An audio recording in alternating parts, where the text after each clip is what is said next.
If you are looking to invest in something, you have thousands of choices. You can choose from a variety of instruments such as stocks, commodities, bonds, alternative investments, etc. An asset class is considered a group of different securities that possess similar risk-return characteristics. The price of assets within one asset class usually move together. One of the most popular asset classes is equity investments, more widely known as stocks. This type of investment allows the investor to claim ownership of a company and have possession of a part of the company's assets and revenues. Issuing stock for investors to purchase is usually done by companies when they need capital to finance their projects. Each investor who owns a stock owns a share of the company and is entitled to receive a proportion of that company's profit.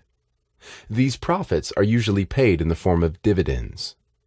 Stocks can be two types: common stock and preferred stock. Common stock is the type of stock most investors trade. Preferred stock is rarely issued and traded. Fixed income investments, as the name suggests, offer fixed payments at regular intervals to investors as a return to an initial investment that the investor has to make. Fixed income instruments are born when an institution, a government, or a corporation raises capital from investors. This capital is in the form of a publicly traded loan. Rather than going to the bank, these organizations ask for money on the open market and promise a certain return, just like the interest rate on a loan. Most publicly traded loans are called bonds. Bonds are the most common type of fixed income instrument, although they are not the only type.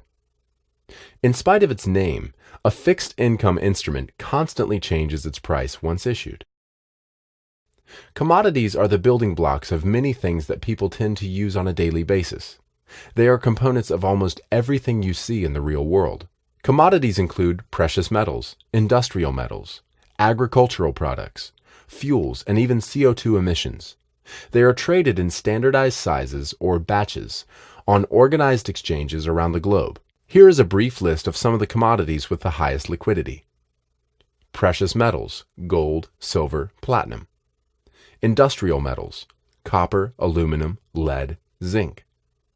Fuels: oil, coal, natural gas. Agricultural products: wheat, corn, sunflower oil. Gold is one of the most valuable and most frequently traded commodities in the world. Gold is different than other commodities in that it is considered money. In fact, it has been used as money since ancient times. Unlike paper money, which is considered valuable due to a government decree, gold has intrinsic value. Its value can never fall to zero regardless of the circumstances. Other widely recognized properties and advantages of gold are rare, almost indestructible, malleable. The demand for it is rising. Gold has been among the best performing assets in recent decades. It has outperformed currencies in both terms of risk and return. Gold has also been consistently outperforming stocks.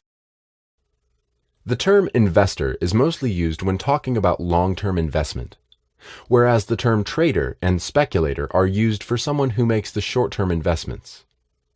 Nonetheless, these terms can be and very often are used interchangeably. Investor equals trader equals speculator.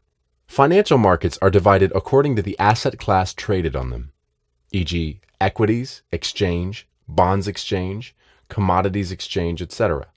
Markets have different indices that indicate whether prices are rising or falling. S&P 500 index, Dow Jones index. When a trader buys an asset, he is said to take a long position or go long in that asset. When a trader sells an asset, he is said to take a short position or go short in that asset. When a trader wishes to trade on a market, he places an order. An order can either be a market order, executed immediately, or a limit order, executed when the price on the market hits a designated limit. When we use the term bank, we usually refer to commercial banks. However, there are other types of banks: investment banks and central banks. Commercial banks are financial intermediaries that channel funds from borrowers, those who take a loan from the bank, to lenders, those who deposit their own money in the bank. Banks are nothing more than resellers that purchase funds and sell them in the form of loans, with the selling price being the interest rate of the loan. Commercial banks are based on the principle of fractional reserve banking. This means that out of the deposits they receive from people, they are obliged to keep a certain percentage of that money in their vault and not to lend it. An investment bank hardly fits the classical image of a bank the average person imagines. In particular, investment banks primarily deal with public offerings, mergers and acquisitions and trading. Investment banks differ from commercial banks in that they do not give out loans and do not accept deposits. Investment banks are among the most active traders on the financial markets. Along with other large investors such as mutual funds and hedge funds, they trade huge quantities and thus have a great impact on the market. Some of the biggest names in the banking industry have both a commercial bank and an investment bank division. These include Morgan Stanley, Bank of America, Goldman Sachs. In contrast to commercial and investment banks, central banks are not private, but are public institutions.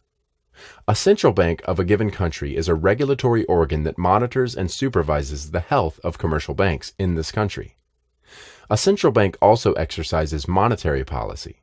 It can print new money and it can raise or lower its interest rate, also called the base rate. In this regard, one of the most closely watched central banks around the globe is the U.S. central bank called the Federal Reserve. The decisions on the U.S. dollar base rate that the Federal Reserve makes have a great impact on financial markets. As mentioned, central banks can print money and can lower interest rates, which is exactly what has been happening for the past decade. This has caused paper money to lose its value. As a protection against this loss of value, gold is purchased by people who want to keep their savings immune from central bank actions. Yet, there are some drawbacks to gold exchanges. Gold is sold at relatively big and expensive increments that are neither easy nor safe for online transaction. You can only speculate on gold, but you cannot use it as payment.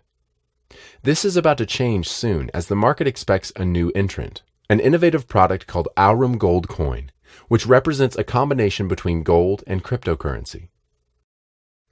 Aurum Gold Coin is a hybrid currency that combines the intrinsic value and price stability of physical gold with the security and low-cost transferability of cryptocurrencies. Aurum Gold Coin offers a digital wallet similar to a bank account, which is a combination between currency trading account, payment system, and a bullion storage account. You can hold any combination of and/or trade between US dollars, euro, and Aurum Gold Coin. The gold is allocated to a secure vault, and each customer knows the number of the gold bars his coins belong to. Aurum Gold Coin delivers advantages for any kind of purchaser, regardless of whether he is an investor or a shopper.